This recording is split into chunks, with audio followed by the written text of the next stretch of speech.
아침에 나로 주의 인자한 말씀을 듣게 하소서. 성도 여러분 안녕하세요. 화요일입니다. 오늘도 하나님의 사랑이 여러분들의 삶의 자리에 가득하기를 간절히 소망합니다. 말씀 한 국 봅니다. 요엘서 2장 18절부터 32절까지의 말씀을 봉독해 드립니다. 그때 여호와께서 자기의 땅을 극진히 사랑하시어 그의 백성을 불쌍히 여기실 것이라. 여호와께서 그들에게 응답하여 이르시기를 내가 너희에게 곡식과 새 포도주와 기름을 주리니 너희가 이로 말미암아 흡족하리라. 내가 다시는 너희가 나라들 가운데서 욕을 당하지 않게 할 것이며 내가 북쪽 군대를 너희에게 멀리 떠나게 하여 메마르고 적막한 땅으로 쫓아내리니 그 앞에 부대는 동해로 그 뒤에 부대는 서해로 들어갈 것이라. 상한 냄새가 일어나고 악취가 오르리니 이는 큰 일을 행하였음이니라 하시니라. 땅이여 두려워하지 말고 기뻐하며 즐거워할지어다. 여호와께서 큰 일을 행하셨음이로다. 들짐승들아 두려워하지 말지어다. 들에 풀이 싹이 나며 나무가 열매를 맺으며 무화과 나무와 포도나무가 다 힘을 내는도다. 시온의 자녀들아 너희는 너희 하나님 여호와로 말미암아 기뻐하며 즐거워할지어다. 그가 너희를 위하여 비를 내리시되 이른 비를 너희에게 적당하게 주시리니 이른 비와 늦은 비가 예전과 같을 것이라.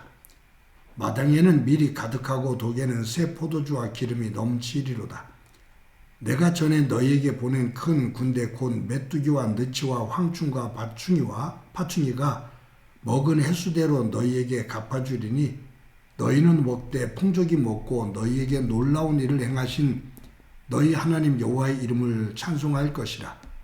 내 백성이 영원히 수치를 당하지 아니하리로다. 그런즉 내가 이스라엘 가운데에 있어 너희 하나님 여호와가 되고 다른 이가 없는 줄을 너희가 알 것이라. 내 백성이 영원히 수치를 당하지 아니하리로다.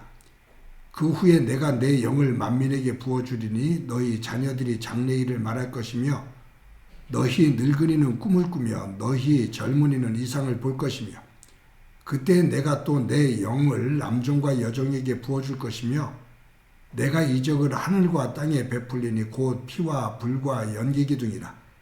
여호와의 크고 두려운 날이 이르기 전에 해가 어두워지고 달이 핏빛같이 변하려니와 누구든지 여호와의 이름을 부르는 자는 구원을 얻으리니 이는 나 여호와의 말대로 시온산과 예루살렘에서 피할 자가 있을 것이며 남은 자 중에 나 여호와의 부름을 받을 자가 있을 것임이니라.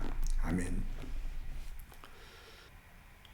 유명한 설교자인 무디 목사님이 있습니다. 많은 사람들이 이 무디 목사님이 집회를 인도하면 구름대처럼 모여서 은혜를 받았습니다. 그런데 그 중에는 이 무디 목사님을 멸시하고 조롱하는 사람들이 있었어요. 그 이유는 무디 목사님이 제대로 된 공교육을 받지 못했기 때문입니다. 우리로 말하면 국민학교도 제대로 나오지 못한 그러한 학벌인데 하나님의 은혜 가운데 부름을 받아 하나님의 말씀을 증거하고 있습니다. 이런 학벌을 중심으로 무디 선생을 조롱하는 사람이 있었는데 어느 한 곳에서 집회가 있었습니다.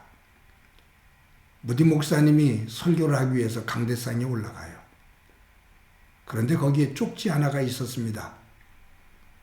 무디 목사님은 설교자가 광고를 해달라고 하는 메모인가 보다 싶어서 그 메모지를 이렇게 들어서 들춰보니까 거기에 한 글씨가 써 있었어요. 바보라고. 누군가 목사님을 조롱한 거죠. 그런데 그 바보라고 적혀있는 그 메모지를 보는 순간 무디 목사님이 슬며시 미소를 짓습니다. 그리고 이렇게 말을 했다고 하죠. 어떤 분이 저에게 광고를 요청을 했는데 메모를 올려놓았는데 광고 내용은 없고 광고 내용은 쓰지를 않고 자기 이름만 써놨습니다. 이름이 바보라고 쓰여 있네요. 라고 말합니다. 그때 회중이 와 하고 웃습니다. 아마도 이 바보라고 쓴 쪽지를 강대상에 올려놓은 사람이 그 회중 자리에 어디엔가 앉아 있을 텐데 그는 무디 목사님이 이 쪽지를 보는 순간 당황하고 또 그러한 감정의 흐트러짐 속에서 설교를 제대로 못하겠지 라는 생각을 가지고 그러한 모습을 지켜보기 위해서 앉아 있었을 겁니다. 그런데 무디 목사님의 이 재치 있는 유머, 그 어려움을, 그 위기를 순간적으로 유머로 극복해내며 도리어 더 깊은 하나님의 말씀을 증거하는 그 모습을 보고 당황했을 겁니다. 여러분, 사람들은 살면서 자기 방어 기제들을 가지고 있죠. 사회생활을 하면서 어떤 관계들 속에서 어려움들이 있게 되는데 그때 우리는 방어 기제를 가지고 나를 방어하면서 보호하면서 살아갑니다. 분노하는 것도 회피하는 것도 거짓말하는 것도 폭력을 하는 것도 모두가 방어 기제 가운데 하나죠.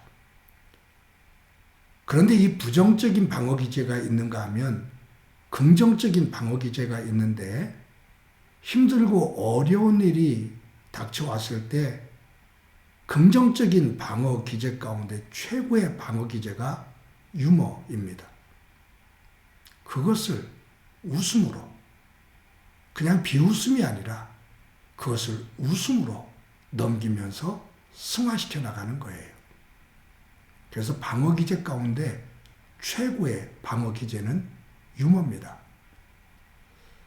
저와 여러분이 살면서 힘들고 어려운 일이 닥칠 때 그 어려운 일, 그것을 그대로만 직시하지 말고 그것을 하나님 안에서 웃음으로, 정말로 웃음으로 재치 있게 희망을 가지고서 극복해낼 수 있는 여유가 있기를 바랍니다. 믿음 생활하는 데 있어서 믿음의 가장 큰 힘을 표현하는 그 내용이 뭘까 한번 생각해 봤습니다. 믿음의 능력을 표현하는 것, 믿음의 힘, 가장 큰 어떤 기제는 무엇일까? 라고 한번 생각해 봤는데 제가 볼 때는 회개입니다. 회개는 믿음의 가장 큰 힘입니다. 회개는 믿음의 가장 큰 용기입니다.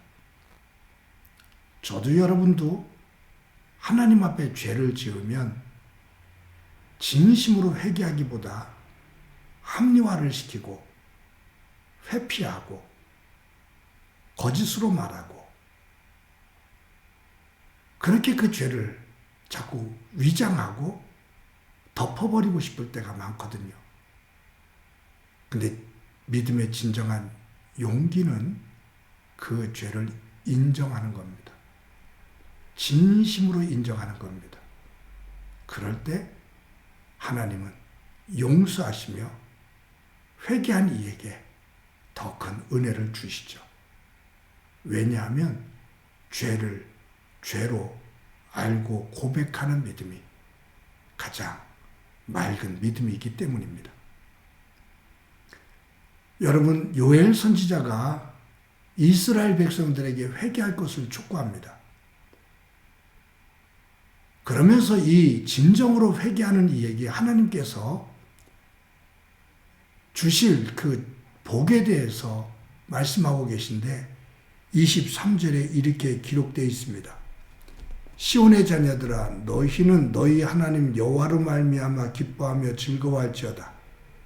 그가 너희를 위하여 비를 내리시되 이른 비를 너희에게 적당하게 주시리니 이른 비와 늦은 비가 예전과 같을 것이니라.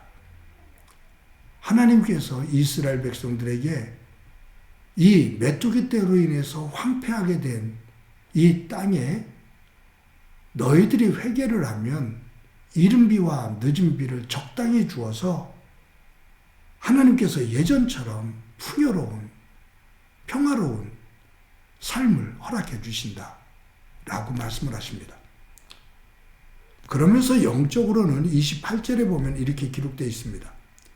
그 후에 내가 내 영을 만민에게 부어주리니 너희 자녀들이 장래의 일을 말할 것이며 너희 늙은이는 꿈을 꾸며 너희 젊은이는 이상을 볼 것이며 라고 말합니다. 즉 진정으로 회개하는 이에게 하나님께서 육적으로도 영적으로도 회복을 시키시고 하나님의 백성답게 살 수 있는 삶의 터전을 만들어 주신다라는 거예요. 메뚜기 떼의 재앙으로 말미암아 황폐한 땅에 주저앉아 절망을 탄식하는 이스라엘 백성들이 회개하고 돌아서면 하나님께서 그 땅을 다시 소생시켜 주시고 만민에게 하나님의 영을 불어넣어 주셔서 그들이 그 절망이 아닌 희망, 소망을 노래하며 비전 있는 꿈이 있는 민족으로 만들어 주시겠다라고 약속을 하시는 거죠. 사랑하는 성도 여러분, 저와 여러분이 오늘도 하나님 안에서 살아갈 때 진정한 믿음의 용기를 가지고 우리의 허물과 약함이 드러나면 그것이 깨달아지면 그것을 그대로 인정하는 가운데 그 위에 주시는 하나님의 놀라운 영과 육의 복을 받고 그 복을 가지고 하나님의 사람으로 하나님 앞에 영광된 삶을 살아가는 한 날이 되어지기를 간절히 소망합니다. 한번 기도드립니다. 하나님의 은혜를 감사합니다. 오늘도 귀한 날 주신 것 감사합니다. 회개라는 것은 가장 연약한 자가 하는 것처럼 보이지만 진정한 회개는 가장 용기 있는 자의 것인 것을 저희들 깨닫게 됩니다. 가장 큰 믿음의 사람의 내용인 것을 깨닫게 됩니다.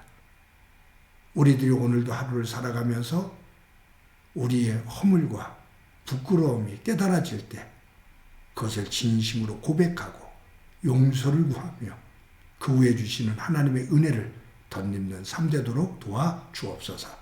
예수님의 이름으로 기도드립니다. 아멘.